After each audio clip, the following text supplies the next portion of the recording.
Hola, mi nombre es Jorge Cabral, soy artista visual y bueno, estoy aquí para hablar un poco de mí, de mi obra, concretamente de la que está expuesta en el claustro de Santo Domingo. Comentar que soy artista multidisciplinario, trabajo la pintura, la fotografía, la escultura y bueno, todas ellas con un punto en común, que es la preocupación del medio ambiente.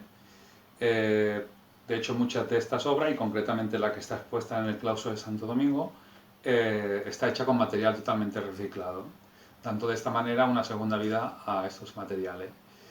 Comentar que la figuración que aparece en mi obra normalmente la contrapongo con la abstracción, así consiguiendo una única forma y no sabiendo dónde comienza la abstracción ni dónde acaba la figuración.